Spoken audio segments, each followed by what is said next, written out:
একদম প্রথমেই একটা ফুটেজ দেখাই আপনাদের। দাঁড়ান প্লিজ, একটু ধৈর্য ধরুন। শোনাবো আ बैल मुझे मार কাকে বলে সেই গল্প।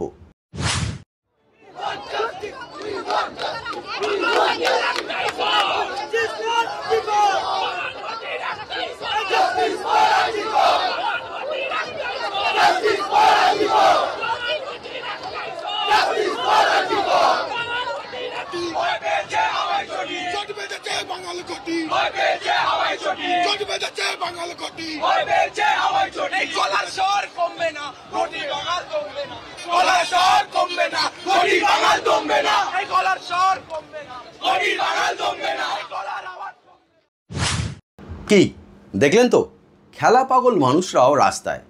আ बैल मुझे मार বলে হিন্দিতে একটা কথা আছে জানেন তো? রবিবার ডার্বি ম্যাচ মানে ওই চির প্রতিদ্বন্দ্বী ইস্টবেঙ্গল বনাম মোহনবাগান ম্যাচ বাতিলকে কেন্দ্র করে যে ধুন্ধুমার কাণ্ডটা ঘটে গেল, এটা হতো না যদি খেলাটা হতো। সাধারণ ফুটবল প্রেমীদের খেপিয়ে তুলে উল্টে আ बैल मुझे मार পরিস্থিতি তৈরি করলো প্রশাসন।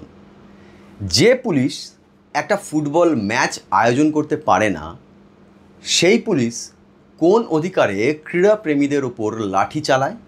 বাইপাসে যুবভারতী ক্রীড়াঙ্গনের সামনে কলকাতা ময়দানের দুই প্রধানের সমর্থকরা তো খেলা দেখতেই এসেছিলেন। তারা তো খেলাপ্রেমী, ক্রীড়াপ্রেমী মানুষ। খেলাটা হলে গ্যালারিতেই প্রতিবাদ যা হওয়ার হতো।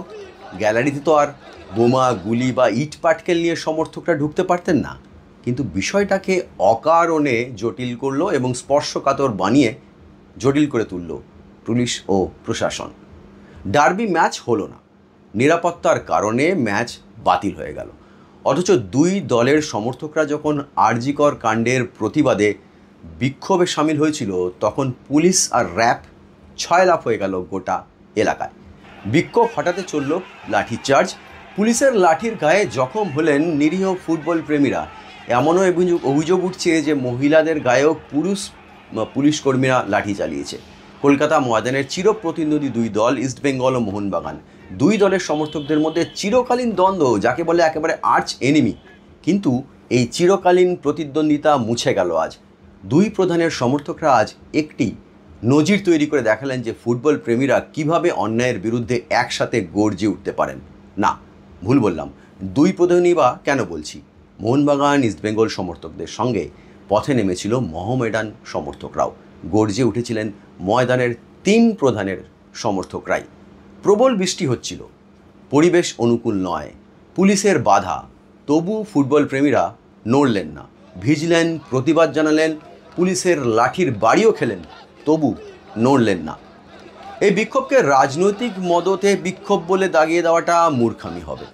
মানুষের স্বতঃস্ফূর্ত সাড়া ছাড়া এই বিক্ষোভ সম্ভব ছিল না। যারা দেখেছেন তারা জানেন গোটা বাইপাস অবরুদ্ধ হয়ে গিয়েছিল।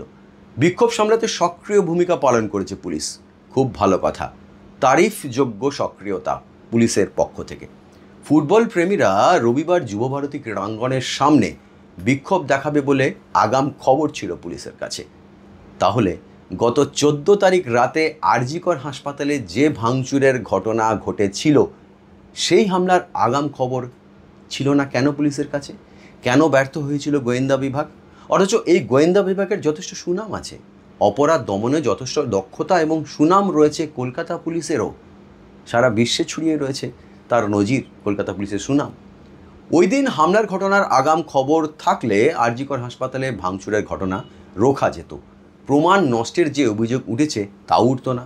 সাধারণ একজন নিরীহ মানুষ হিসেবে আমার একটাই প্রশ্ন, পুলিশের ফোকাসটা ঠিক কোন দিকে? আরজিকর কাণ্ডের দোষীদের শাস্তি দেওয়া, নাকি সাধারণ মানুষের স্বতঃস্ফূর্ত বিক্ষোভকে দমন করা? আপনাদের মনে কি এই সাধারণ একটা প্রশ্ন উঠছে না? যদি এই একই প্রশ্ন আপনাদের মনেও উকি দেয়, তাহলে প্লিজ নিচের কমেন্ট সেকশানে জানাবেন। আমি কোনো গুজব ছড়াচ্ছি না, সেটা কাম্য নয়, একজন সাংবাদিক হিসেবে সেটা আমার কাজও নয়। জাস্ট একটা গণতান্ত্রিক দেশে বসে একটা ঘটে যাওয়া ঘটনাকে বিশ্লেষণ করে কয়েকটা নিরীহ প্রশ্ন রাখছি আপনাদের সামনে। একটা ফুটবল ম্যাচ, সেটা অর্গানাইজড করতে পারলো না প্রশাসন। কেন? প্রশাসনের যুক্তি, এই পরিস্থিতিতে যুবভারতী ক্রীড়াঙ্গনে পর্যাপ্ত নিরাপত্তা ব্যবস্থা দেওয়া সম্ভব ছিল না, কারণ এত পুলিশ কর্মী মোতায়েন করা যাবে না, মানে সেই সক্ষমতা ছিল না, সেই পরিমাণ পুলিশ কর্মী ছিল না। বেশ, যুক্তি মানলাম, এটা হতেই পারে রাজ্যের এই পরিস্থিতি অনুযায়ী। কিন্তু বাইপাসে যখন ক্রীড়াপ্রেমীরা আরজি কর কাণ্ডের বিচার চাই বলে স্লোগান তুললেন, তখন তাকে দমাতে বিপুল সংখ্যায় পুলিশ এসে গেল, মোতায়েন হয়ে গেল র্যাফও। বিকেল থেকে রাত পর্যন্ত দফায় দফায় চলল জনতা পুলিশ খণ্ডযুদ্ধ, গোটা বাইপাস অবরুদ্ধ হয়ে গেল। খেলাটা হলে খেলার মাঠে দর্শক আসনে বসে দর্শকরা যত না বিক্ষোভ দেখাতে পারতেন, তার থেকে বেশি বিক্ষোভ সংগঠিত হয়ে গেল বাইপাস জুড়ে। এখানেও প্রশাসনের ভুল পদক্ষেপ।